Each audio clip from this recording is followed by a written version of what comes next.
আসসালামু আলাইকুম প্রিয় শিক্ষার্থীরা, ক্যামব্রিয়ান ভার্চুয়াল ক্লাসে তোমাদেরকে স্বাগত জানাচ্ছি।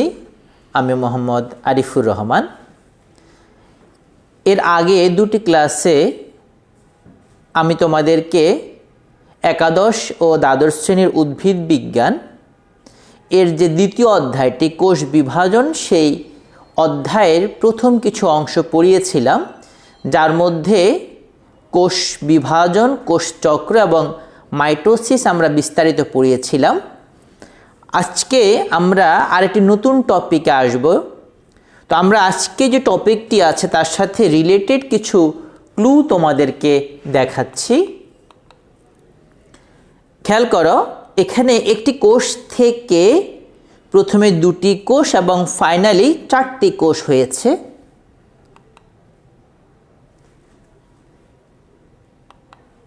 দ্বিতীয় আরেকটি ক্লু দেখাচ্ছে, খেয়াল করো, এক্ষেত্রে পিতামাতা থেকে সন্তান, এবং খেয়াল করো সেক্ষেত্রে ক্রোমোজোম সংখ্যা ডাবল দেখাচ্ছে, 46 এবং সন্তানে 92 দেখাচ্ছে। একটু দেখি তোমরা আজকের যে আলোচ্য সূচিটি বা যে আলোচ্য বিষয়টি আমরা বুঝতে পারছি কি না। খেয়াল করো, এর মাধ্যমে বংশ পরম্পরায় ক্রোমোজোম সংখ্যা ধ্রুব থাকে এবং প্রজাতির স্বকীয়তা বজায় থাকে। আমি আশা করছি আমার শিক্ষার্থীরা আজকে আমাদের যে পাঠ্যসূচি আমরা যা পড়াবো তোমরা হয়তো বুঝতে পেরেছ। আর আজকে আমরা যে টপিকটি পড়াবো সেটি হচ্ছে কোষ বিভাজনের একটি ধরন, যেটি হচ্ছে মিওসিস কোষ বিভাজন, যাকে আমরা মায়োসিসও বলে থাকি। তো আমরা আমাদের মূল আলোচনায় চলে আসছি।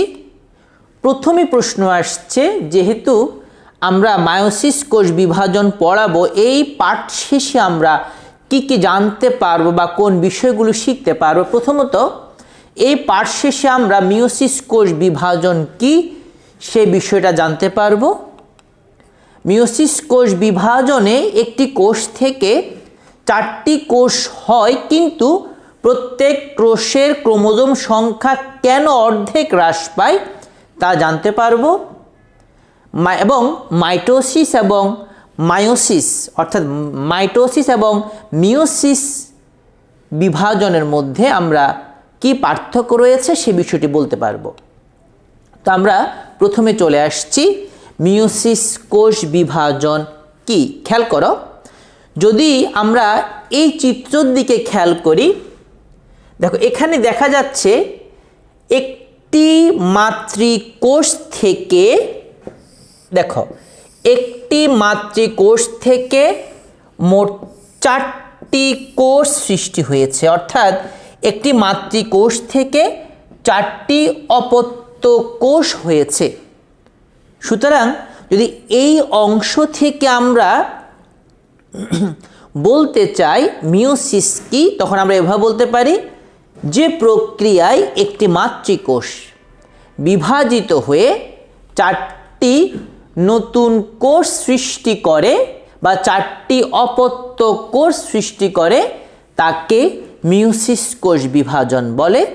খেয়াল করো, আমরা পড়ছি, যে প্রক্রিয়ায় একটি সুকেন্দ্রিক মাতৃকোষ জটিল ও ধারাবাহিক প্রক্রিয়ার মাধ্যমে বিভাজিত হয়ে চারটি অপত্য কোষ সৃষ্টি করে তাকে মায়োসিস কোষ বিভাজন বলে।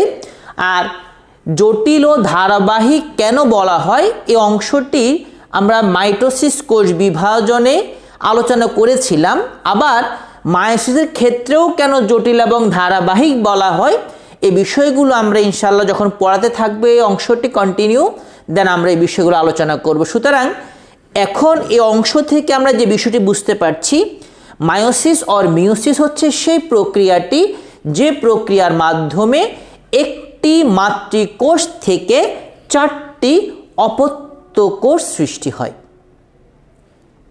আমি আশা করছি শিক্ষার্থীরা তোমরা প্রাথমিক যে সংজ্ঞাটি জ্ঞানমূলকের জন্য সেটি আমরা এখান থেকে আনসার করতে পারবো।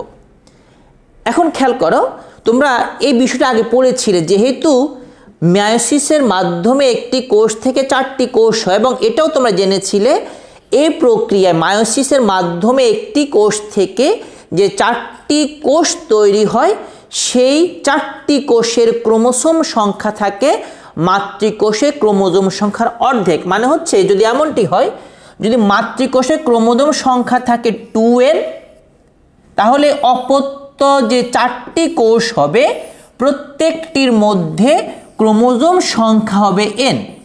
তার মানে হচ্ছে অপত্য কোষের ক্রোমোসোম সংখ্যা মাতৃকোষের চেয়ে বা মাতৃকোষের তুলনায় অর্ধেক হয়। যেহেতু অপত্য কোষের ক্রোমোসোম সংখ্যা কমে যায় বা হ্রাস পায়, সেজন্য এই বিভাজনটিকে হ্রাসমূলক বিভাজন বা রিডাকশনাল ডিভিশন বলা হয়। প্রশ্ন আসছে কেমনে হয়, একটু পরে আসছি। তার মানে হচ্ছে এটি একটি অনুধাবনমূলক প্রশ্ন হতে পারে, মায়োসিস আর মিওসিস কোষ বিভাজনকে কেন হ্রাসমূলক বিভাজন বলা হয়। তখন আমরা উত্তর দিব, এই প্রক্রিয়ায় অপত্য যে 4টি কোষ সৃষ্টি হয়, সেই 4টি কোষের ক্রোমোসোম সংখ্যা মাতৃকোষের অর্ধেক হয়, অর্থাৎ অপত্য কোষে ক্রোমোসোম সংখ্যা হ্রাস পায়। যেহেতু অপত্য কোষে ক্রোমোসোম সংখ্যা হ্রাস পায়, তাই এই বিভাজনকে বলা হয় হ্রাসমূলক বিভাজন বা রিডাকশনাল ডিভিশন। আমরা তাহলে জ্ঞান এবং অনুধাবনমূলক যে প্রশ্ন দুটি আমরা পারলাম। এখন খেয়াল করে একটু ভালো করে, এখানে দেখো এই প্রক্রিয়ায় একটি মাতৃকোষ থেকে দেখো 4টি অপত্য কোষ সৃষ্টি হয়েছে। এখন খেয়াল করো ভালো করে, মাতৃকোষে দেখো এখানে ক্রোমোসোম রয়েছে, যদি আমরা এভাবে ভাবি, 2টি। এবং খেয়াল করো যে 4টি অপত্য কোষ রয়েছে, প্রত্যেকটি কোষে ক্রোমোসোম রয়েছে 1টি করে। খেয়াল করো ভালো করে, আমরা বুঝলাম অর্ধেক হ্রাস পায়। এখন যদি তুমি স্বাভাবিক দৃষ্টিভঙ্গি থেকে দেখো, একটি মাতৃকোষ থেকে হয়েছে 4টি অপত্য কোষ, ক্রোমোসোম সংখ্যা অর্ধেক হ্রাস পেয়েছে। এখন যদি আমরা এইভাবে ভাবি যে একটি কোষে 2টি ক্রোমোসোম ছিল, সুতরাং যদি সেখান থেকে 4টি কোষ হয় বিভাজিত হয়ে, তাহলে স্বাভাবিকভাবে এমনটি হওয়ার কথা যে প্রত্যেক কোষে ক্রোমোসোম সংখ্যা থাকবে হাফ। খেয়াল করো, 4টি হাফ মিলেই 2 হচ্ছে। অথবা এটা এমন হতে পারত যে প্রত্যেকটি কোষে, যেহেতু মাতৃকোষে 2টি ক্রোমোসোম রয়েছে, অতএব প্রত্যেকটি কোষে খেয়াল করো 2টি করে ক্রোমোসোম থাকবে। তাহলে আমরা বুঝে নিতাম এটা হচ্ছে মাইটোসিসের মতো, অর্থাৎ সমীকরণিক বিভাজনের মতো। বাট প্রশ্ন আসছে, একটি কোষ থেকে হচ্ছে 4টি কোষ, তাহলে ক্রোমোসোম সংখ্যা অর্ধেক হয় কিভাবে? কেন 1/4 নয় কিংবা সমান নয় মাইটোসিসের মতো? প্রশ্ন হচ্ছে মায়োসিস আর মিওসিস কোষ বিভাজন প্রক্রিয়ায় একটি ডিপ্লয়েড মাতৃকোষ বিভাজিত হয়ে 4টি অপত্য কোষ সৃষ্টি করলেও অপত্য কোষের ক্রোমোসোম সংখ্যা মাতৃকোষের অর্ধেক হওয়ার কথা ছিল আমাদের স্বাভাবিক দৃষ্টিভঙ্গি থেকে, হয় সমান যদি মাইটোসিস হতো, অথবা 1/4 যদি ভাগ হয়ে যেত। তাহলে প্রশ্ন আসছে অর্ধেক হয় কেন, মানে এটা কিভাবে সম্ভব? আমরা এর উত্তরটি দিচ্ছি, একটু ভালো করে খেয়াল করো।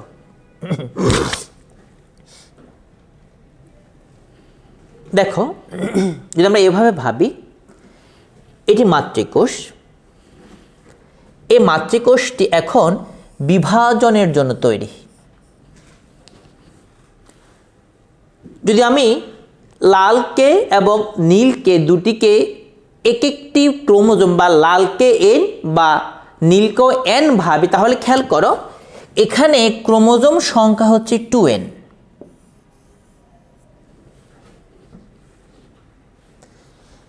এখানে খেয়াল করো, যখনই আমরা কিছু অনুমান করতে পারছি এটা বোধহয় ক্যারিওকাইনেসিস বা নিউক্লিয়াসের বিভাজন, যেটি আমরা মাইটোসিসে পড়েছিলাম। দেখো এখানে দেখো দুটি কোষ হয়েছে, এটা বলবো না, বলবো দুটি নিউক্লিয়াস। খেয়াল করো মাঝখান দিয়ে নিউক্লিয়াসটি ভাগ হয়ে গিয়েছে। দেখো নীল ক্রোমোসোমটি একটি নিউক্লিয়াসে প্রবেশ করেছে, অথবা তুমি কোষ বলতেও পারো, ভুল হবে না, এবং লাল ক্রোমোসোমটি আরেকটি নিউক্লিয়াসে প্রবেশ করেছে। তার মানে খেয়াল করো এখানে ক্রোমোসোম ভাগ হয়নি, বিভাজিত হয়নি, যেটা আমরা দেখেছিলাম অ্যানাফেজ পর্যায়ের শেষ দিকে, শুধু বন্টন হয়েছে। অর্থাৎ নীল ক্রোমোসোমটি এখানে চলে আসছে, লাল ক্রোমোসোমটি এখানে চলে আসছে। তার মানে হচ্ছে এখানে শুধু ক্রোমোসোমের বন্টন হয়েছে, ডিস্ট্রিবিউট হয়েছে, বাট মাঝখান দিয়ে যে বিভাজন হয় উইথ সেন্ট্রোমিয়ার সেটি হয়নি। তার মানে খেয়াল করো এখানে অলরেডি ক্রোমোসোম সংখ্যা কিন্তু কমে গিয়েছে, 2n থেকে n হয়ে গিয়েছে। আর এই যে কাজটি হলো এ পর্যন্ত, দেখো এ পর্যন্ত এই যে কাজটি হলো, এটিকে বলছি মিওসিস 1 অর মায়োসিস 1। খেয়াল করো মায়োসিস 1-এ নিউক্লিয়াসের বিভাজন হয়েছে। খেয়াল করো ভালো করে, নিউক্লিয়াসের বিভাজন হয়েছে একবার, বাট দেখো ক্রোমোসোমের বিভাজন হয়নি। ক্রোমোসোম বিভাজিত না হয়ে ক্রোমোসোমগুলো দুটি নিউক্লিয়াসে বন্টন হয়ে গিয়েছে। তার মানে হচ্ছে মিওসিস 1-এর মাধ্যমে ক্রোমোসোম একটি কোষ থেকে দুটি কোষ হয়েছে, এবং যে দুটি কোষ হয়েছে সেক্ষেত্রে কোষগুলো ক্রোমোসোম সংখ্যা অলরেডি হ্রাস পেয়েছে। তার মানে হচ্ছে মিওসিস 1-এ মূলত ক্রোমোসোম সংখ্যা হ্রাস পায়। তার মানে হচ্ছে মিওসিস 1টা হচ্ছে হ্রাসমূলক। এবার আসো সেকেন্ড অংশ। তাহলে এখন এটি যদি মাতৃকোষ হয়ে থাকে, এটি মাতৃকোষ হয়ে থাকে, সেই তুলনায় এর সাপেক্ষে এগুলো অপত্য কোষ। এখন দেখো যখন আবার এই অপত্য কোষটি বিভাজিত হবে, দেন এই অপত্য কোষটি হয়ে যাবে মাতৃকোষ। এখন দেখো এই মাতৃকোষটি বিভাজিত হয়ে এর মধ্যে খেয়াল করো একটি নিউক্লিয়াস, খেয়াল করো অপত্য কোষটা এখন হয়ে গেল মাতৃকোষ, এই অপত্য কোষটাও হয়ে গেল মাতৃকোষ। কি হলো এখন? এখন এই মাতৃকোষটি যখন অপত্য কোষটি যখন মাতৃকোষে পরিণত হলো, দেন সে পরবর্তী বিভাজনের জন্য প্রস্তুত। খেয়াল করো মায়োসিসের মাধ্যমে ফাইনালি একটি কোষ থেকে 4টি কোষ হবে, সুতরাং এখানে দুটি হয়েছে, সুতরাং এই দুটি থেকে আরও দুটি করে মোট 4টি কোষ হবার জন্য সে পুনরায় আরেকটি ধাপে বা আরেকটি বিভাজনে অংশগ্রহণ করে, যাকে আমরা বলি মায়োসিস 2। আগেটা ছিল মায়োসিস 1, এটি মায়োসিস 2। খেয়াল করো এখানে এসে ক্রোমোসোমটি ডিস্ট্রিবিউট হয় না। খেয়াল করো ক্রোমোসোমটি আগে দুটি ভাগে ভাগ হয়েছে, এখানেও লালটাও সেম। খেয়াল করো দুটি ভাগে ভাগ হয়ে দুটি নিউক্লিয়াসে চলে গিয়েছে। তার মানে হচ্ছে মাইটোসিসে যেমনটি করে ক্রোমোসোম ডুপ্লিকেট হয়েছে, ডাবল হয়েছে, দেন ডিস্ট্রিবিউট হয়েছে, এখানেও সেম। প্রথমে ক্রোমোসোমগুলো ভাগ হয়েছে, ডাবল হয়েছে, ভাগ হয়ে তারপর দুদিকে দুটি চলে গিয়েছে। খেয়াল করো ভালো করে, দুদিকে দুটি চলে গিয়েছে। ফলে দেখো এই মাতৃকোষে ক্রোমোসোম হচ্ছে এক। দেখো এই অপত্য কোষও ক্রোমোসোম এক। এটা তো এক, এটা তো এক, এটা তো এক। তার মানে খেয়াল করো ভালো করে, এখানে মায়োসিস 2 আসলে মাতৃকোষে ক্রোমোসোম সংখ্যা এক, অপত্য তো এক। তার মানে আসলে মায়োসিস 2টা হ্রাসমূলক নয়, এটি হচ্ছে মাইটোসিসের মতো, অর্থাৎ সমীকরণিক। এখন দেখো মায়োসিস 1-এ নিউক্লিয়াস ভাগ হয়েছিল, ক্রোমোসোম ভাগ হয়নি। এবার দেখো মায়োসিস 2-তে নিউক্লিয়াস ভাগ হয়েছে, দেখো ভালো করে ভাগ হয়েছে, প্লাস দেখো ক্রোমোজোমটাও ভাগ হয়েছে, একটা থেকে প্রথমে দুইটা দেন ডিস্ট্রিবিউট হয়েছে।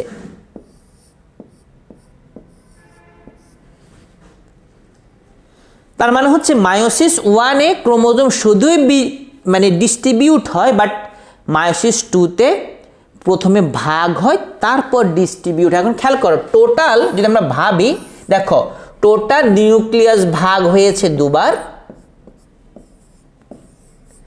আর ক্রোমোজোম ভাগ হয়েছে একবার।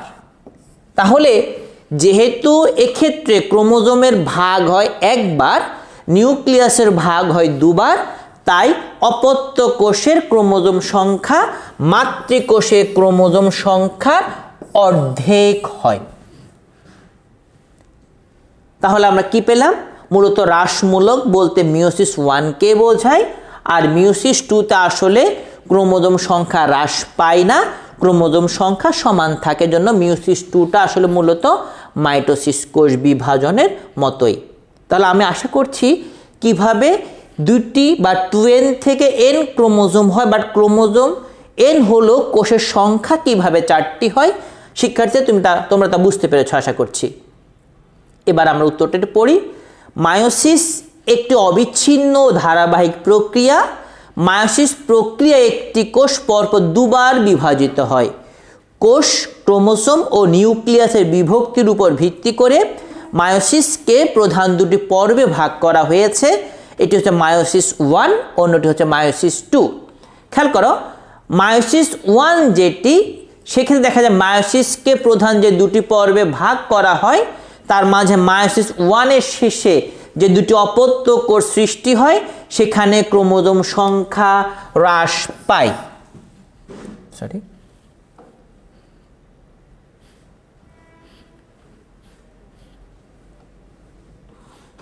খেয়াল করো, সেখানে ক্রোমোজোম সংখ্যা হ্রাস পায়। এবং মায়োসিস 2-তে দেখা যায় ক্রোমোজোম সংখ্যা হ্রাস না পেয়ে ক্রোমোজোম সংখ্যা সেখানে সমান থাকে। সে অর্থে বলা যায় মূলত হ্রাসমূলক পর্যায় বলতে মিওসিস 1-কে বোঝানো হয়, আর মিওসিস 2টা হচ্ছে মূলত সমীকরণিক পর্যায়। এবার আমরা আমাদের পরবর্তী অংশে চলে আসছি, কারণ আমরা আশা করছি এই উত্তরটি আমরা পেয়ে গিয়েছি। তার মানে হচ্ছে এই প্রক্রিয়ায় যে 4টি অপত্য কোষ সৃষ্টি হয় এবং এই প্রক্রিয়ায় যে কোষ বিভাজন ঘটে, সেই বিভাজনের মধ্যে নিউক্লিয়াসটি ভাগ হয় দুবার এবং ক্রোমোজোম ভাগ হয় একবার, তাই অপত্য কোষে ক্রোমোজোম সংখ্যা মাতৃকোষে ক্রোমোজোম সংখ্যা সমান থাকে, অর্ধেক হয়। তাহলে এই হচ্ছে মোটামুটি মিওসিস কোষ বিভাজনের বৈশিষ্ট্য। কি কি আরেকবার আমরা রিভিউ করে দেখি। এই প্রক্রিয়া একটি মাতৃকোষ বিভাজিত হয়ে 4টি অপত্য কোষ সৃষ্টি করে, যেটি আমরা সঙ্গে পড়েছিলাম। এই প্রক্রিয়ায় নিউক্লিয়াস ভাগ হয় দুবার, কিন্তু ক্রোমোজোম ভাগ হয় শুধু একবার, তাই হাফ হয়ে যায়। অপত্য কোষে ক্রোমোজোম সংখ্যা মাতৃকোষে ক্রোমোজোম সংখ্যার অর্ধেক হয় এবং লাস্টলি ক্রোমোজোমের স্বতন্ত্র বিন্যাস ঘটে। এই অংশটি আমরা ব্যাখ্যা করব ইনশাআল্লাহ পরবর্তী ক্লাসে, যখন আমরা ধাপগুলো পড়াবো। এবার আমরা একটু আসছি, খেয়াল করো মিওসিস কোথায় ঘটে। প্রথমত 1 নাম্বার, মিওসিস ঘটে নিম্ন শ্রেণীর জীবের হ্যাপ্লয়েড, অর্থাৎ যে জীবগুলো হ্যাপ্লয়েড। তোমরা জানো মূলত 2 ধরনের থাকে। ক্রোমোজোম সংখ্যার ভিত্তিতে জীব 2 রকম, এটি হলো হ্যাপ্লয়েড, এটি হলো ডিপ্লয়েড। যে জীবগুলো হ্যাপ্লয়েড, সেই জীবগুলোতে এই মিওসিস কোষ বিভাজনটি ঘটে নিষেক ঘটার পর জাইগোট, অর্থাৎ তাদের জাইগোটটি মিওসিস প্রক্রিয়ায় বিভাজিত হয়। সেকেন্ড ওয়ান, উচ্চ শ্রেণীর জীবে মিওসিস হয়। দেখো, নিম্ন শ্রেণীর জীবের মিওসিস হয় জাইগোটে, আর উচ্চ শ্রেণীর জীবে মিওসিস হয় জনন এর পূর্বে যে জনন কোষ তৈরি হয় বা গ্যামিট তৈরি হয়, সেই গ্যামিট তৈরির জন্য জনন মাতৃকোষগুলো মিওসিস প্রক্রিয়ায় বিভাজিত হয়। লাস্ট ওয়ান, দেহকোষে কখনোই মিওসিস হয় না। আমরা এবার একটু করে আসছি। প্রথম খেয়াল করো, প্রথম প্রশ্ন ছিল মিওসিস কোথায় ঘটে। প্রথমটি কি ছিল? নিম্ন শ্রেণীর জীবে, যে জীবগুলো হ্যাপ্লয়েড, সে জীবগুলোর মিওসিস হয় নিষেকের পর জাইগোটে। প্রশ্ন আসতে পারে, যদি সেই জাইগোটে, নিম্ন শ্রেণীর জীবের জাইগোটে যদি মিওসিস না হয়, যদি মিওসিস না হয়ে মাইটোসিস হয়, তাহলে প্রবলেমটি কোথায়? আসছে উত্তরে। আবার প্রশ্ন করে মনে করিয়ে দিচ্ছি, নিম্ন শ্রেণীর জীবের জাইগোটে ঘটে মিওসিস, আর যদি সেই নিম্ন শ্রেণীর জীবের জাইগোটে মিওসিস না হয়ে মাইটোসিস হয়, তাহলে সমস্যা কি? উত্তর দিয়ে খেয়াল করো। প্রথমে বলছি, জীবটা, সে নিম্ন শ্রেণীর জীবটা হচ্ছে হ্যাপ্লয়েড।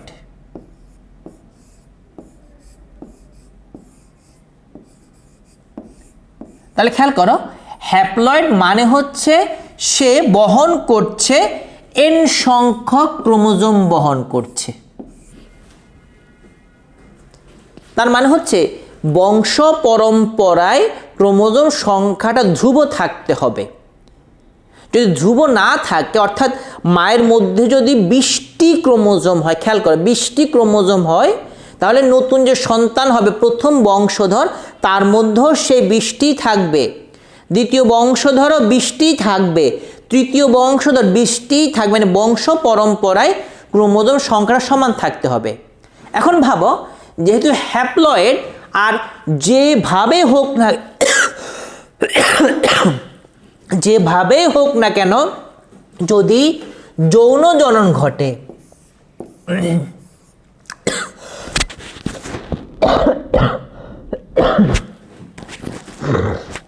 যদি যৌন জনন ঘটে বা যৌন জননের মাধ্যমে কোনো জীব সৃষ্টি হয়, তখন দেখো মেল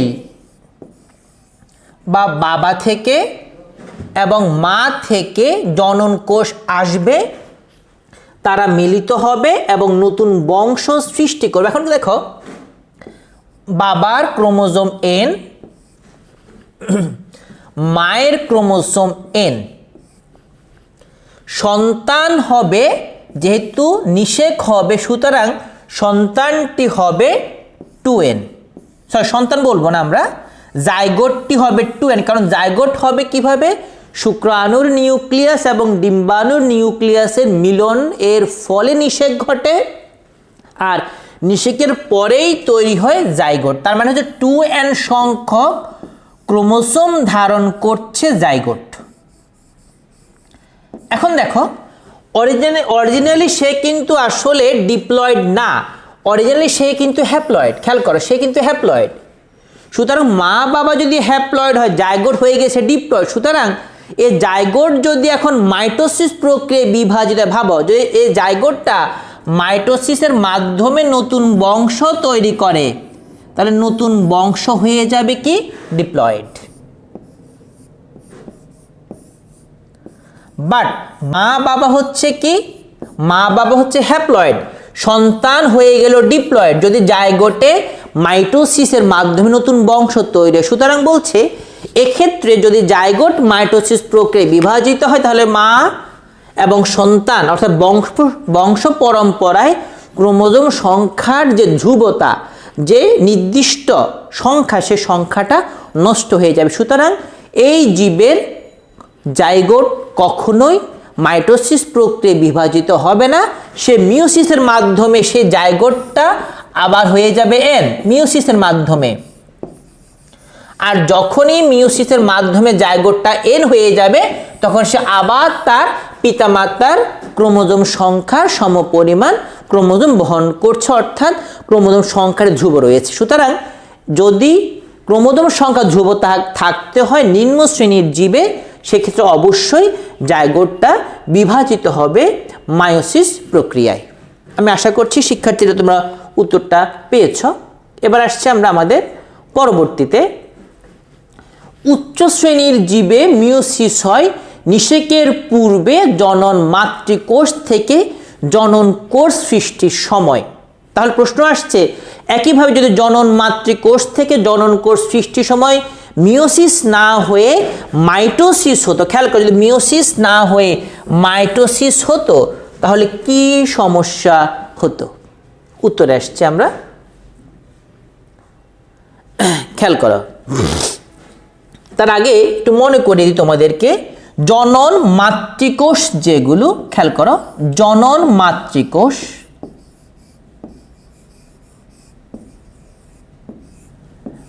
মাতৃকোষ অলওয়েজ ডিপ্লয়েড, জনন মাতৃকোষ সব সময় ডিপ্লয়েড, তারা 2n সংখ্যক ক্রোমোজোম বহন করে। এখন যদি আমরা ভাবি, আমরা প্রত্যেকেই কিন্তু আসছি আমাদের পিতা এবং মাতা থেকে। যদি ভাবো প্রত্যেকেই, ধরো না এক্স, বা আমি আমারটা দিয়ে বলি, আমি আরিফ আসছি কোত্থেকে? দেখো, আমি আরিফ আসছি আমার বাবা এবং মা থেকে। আর আমার বাবার দেহের যে কোষগুলো সেগুলো ডিপ্লয়েড, একইভাবে জনন মাতৃকোষটাও কিন্তু ডিপ্লয়েড। এখন দেখো, আমি আসলে 2n, ভালো করে খেয়াল করো, আমি 2n, আমার বাবা ফাদার অফ আরিফ উনিও কিন্তু 2n, আমার মা মাদার অফ আরিফ, আমার মা উনিও কিন্তু 2n। খেয়াল করো, আমার না, আমার প্রত্যেকটি জীবের ক্ষেত্রে সেম, আমরা সবাই ডিপ্লয়েড। তাহলে আমি আসছি কিভাবে? খেয়াল করো, আমার বাবা এবং মা থেকে যদি আমি এসে থাকি, তাহলে আমি স্বভাবতই বাবার 2n এবং মায়ের 2n মিলে আমার এমনটা হওয়ার কথা। খেয়াল করো ভালো করে, 2n প্লাস 2n, আমার হওয়ার কথা ছিল 4n। বাট আমি কি 4n? না, আমি অলওয়েজ কি? আমি অলওয়েজ 2n। আমি না, প্রত্যেকটি জীব অলওয়েজ 2n। তাহলে কিভাবে সেটা হচ্ছে বলতে, খেয়াল করো, আমরা প্রত্যেকে 2n। কিভাবে সেটা দেখো, সেটা হচ্ছে মাঝখানে একটি প্রক্রিয়া ঘটে, সেই প্রক্রিয়াটি হচ্ছে মিউসিস। অর্থাৎ প্রত্যেকটি জীবের, আমাদের যারা আমরা ডিপ্লয়েড, যারা আমাদের জনন মাতৃকোষগুলো ডিপ্লয়েড, খেয়াল করে ভালো করে লিখেছে এখানে, সেই জনন মাতৃকোষগুলো মিউসিস প্রক্রিয়ায় বিভাজিত হয়ে হ্যাপ্লয়েড জনন কোষ সৃষ্টি করে, যেগুলো n। একইভাবে মায়ের ক্ষেত্র সেম n, আর সেই দুটি n মিলে আমরা প্রত্যেকটি জীব হই 2n। তার মানে হচ্ছে প্রত্যেক জীবের, উন্নত জীবের জনন মাতৃকোষ ডিপ্লয়েড। সেই জনন মাতৃকোষগুলো ডিপ্লয়েড এবং মিউসিস প্রক্রিয়ায় তারা হ্যাপ্লয়েড জনন কোষ তৈরি করে। আর যখনই সেই দুটি হ্যাপ্লয়েড জনন কোষের মধ্যে নিষেক ঘটে, তখনই যে জাইগোটটি হয়, সেই জাইগোটটি হয় ডিপ্লয়েড। এখন ভাবো, যদি এখানে জনন মাতৃকোষ যদি মাইটোসিস প্রক্রিয়ায় ভাগ হতো, তাহলে কি হতো? 2n থেকে যেত, যেহেতু জনন মাতৃকোষ থেকে জনন কোষ তৈরি হবে মাইটোসিস প্রক্রিয়া, সুতরাং জনন কোষ হতো 2n, মায়ের ক্ষেত্রে 2n, তাহলে সন্তান কি হতো? 4n। এখন ভাবো, সন্তান 4n হয়েছে, তাহলে পরবর্তী বংশধর কি হইতো? ওই সন্তান যখন সে আবার জনন কোষ তৈরি করে, তার 4n, আবার ফিমেলের ক্ষেত্রে 4n, নতুন বংশধর হতো 8n। আবার খেয়াল করো, সেকেন্ড বংশধরে পুরুষের 8n, স্ত্রীর 8n। ভাবো তাহলে থার্ড বংশধর বা তার পরবর্তীতে আস্তে আস্তে n এর সংখ্যা 2n, 4n, 8n, 16n, 32n। ফলে কি হতো? এই প্রজাতিটা আসলে বংশ পরম্পরায় অগ্রসর না হয়ে বিলুপ্ত হয়ে যেত, কারণ ক্রোমোজোম সংখ্যাটি সমান থাকতো না। সুতরাং আমরা সামান্যভাবে আসছি যে যদি জনন মাতৃকোষে মিউসিস না ঘটতো, তাহলে প্রত্যেক বংশধরে ক্রোমোজোম সংখ্যা জ্যামিতিক হারে বেড়ে যেত, ফলে ওই প্রজাতিটি বিলুপ্ত হয়ে যেত।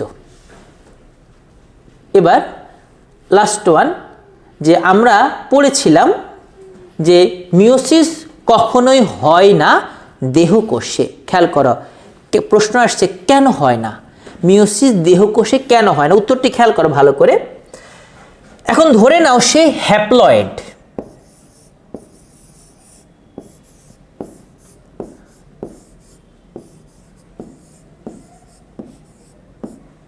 Or diploid. সে জীবটা হ্যাপ্লয়েড অথবা ডিপ্লয়েড এটা কিন্তু ফিক্সড। যদি সে হ্যাপ্লয়েড হয় সে ক্রোমোজোম ধারণ করছে N, আর যদি ডিপ্লয়েড হয় সে ক্রোমোজোম ধারণ করছে 2N। এখন দেখো শর্ত আছে কিন্তু, সে হ্যাপ্লয়েড কিংবা ডিপ্লয়েড যাই হোক না কেন সে ফাইনালি ওইটাই থাকবে, তার সমস্ত বংশগুলো হ্যাপ্লয়েডই হবে, এর সমস্ত বংশগুলো ডিপ্লয়েডই হবে। এখন ভাবো মিওসিস মানে হচ্ছে ক্রোমোজোম সংখ্যা অর্ধেক হয়ে যাওয়া। এখন যদি এখানে হ্যাপ্লয়েড কোষে যদি মিওসিস হয় ভাবো কি হবে। প্রথমে হাফ এন 1/4n, খেয়াল করো 1/8n, তার মানে হচ্ছে প্রথম বংশধরে n, সেকেন্ড বংশধরে হাফ এন, থার্ডে 1/4n, ফিফথে 1/8n। যদি সম্ভব না, এখানে ভাবো কি হবে।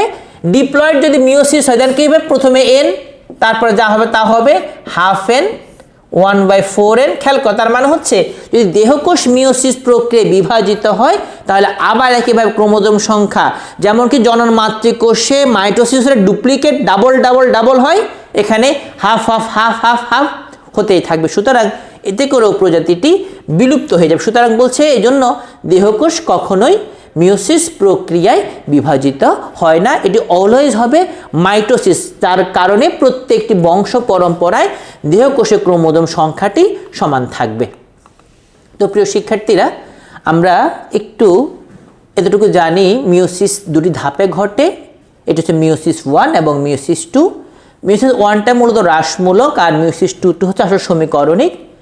এখন এই মিওসিস 1 যেটি আছে তাকে আমরা ভাগ করতে পারি 4টি ভাগে, প্রোফেজ 1, মেটাফেজ 1, অ্যানাফেজ 1 এবং টেলোফেজ 1। অর্থাৎ আসলে 4টা ধাপই প্রোফেজ, মেটাফেজ, অ্যানাফেজ, টেলোফেজ। একইভাবে মিওসিস 2কেও প্রোফেজ, মেটাফেজ, অ্যানাফেজ, টেলোফেজ এই ভাগে ভাগ করা যায়। খেয়াল করো, অর্থাৎ এটা 4টা ধাপ, prophase, metaphase, anaphase, telophase. Meiosis 2তেও 4টা ধাপ, prophase, metaphase, anaphase, telophase. But যেহেতু মিওসিস 1তে আমরা প্রোফেজ 1 লিখছি, মিওসিস 2 তাই প্রোফেজ 2 বা মেটাফেজ 2। এখন যদি কেউ বলে মেটাফেজ 1 তুমি কি বুঝবে, এটি মিওসিস 1 এর মেটাফেজ। যদি কেউ বলে এখন অ্যানাফেজ 2 তুমি কি বুঝবে, এটি মিওসিস 2 এর অ্যানাফেজ।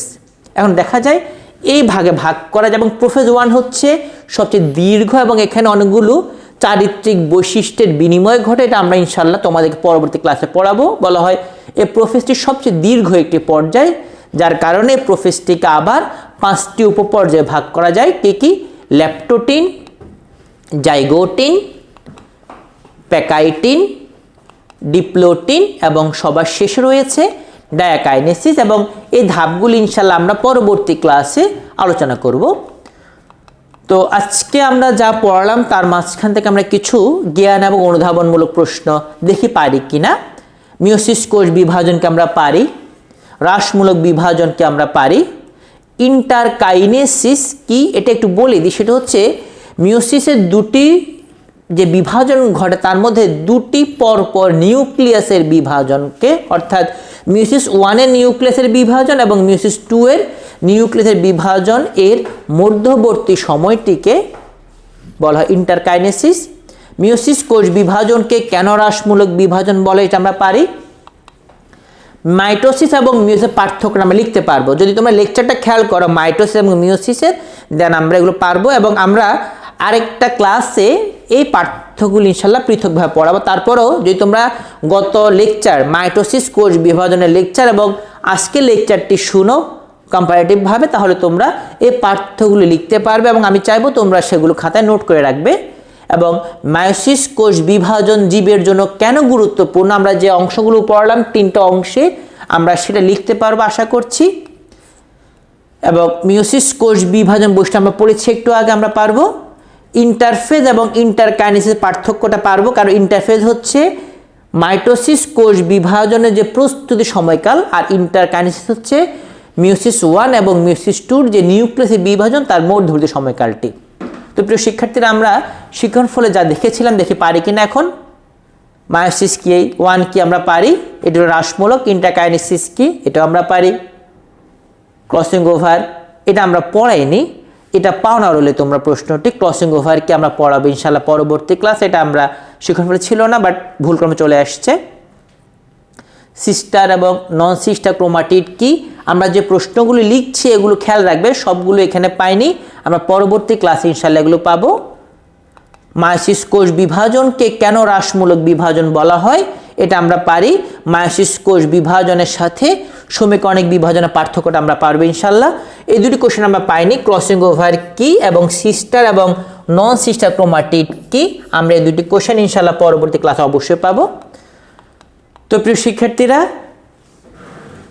বাসায় তোমরা মায়োসিস কোষ বিভাজনের যে বৈশিষ্ট্যগুলো ছিল সেগুলো লিখে রাখবে এবং পাশাপাশি মাইটোসিস এবং মিয়োসিসের পার্থক্যটি লিখবে।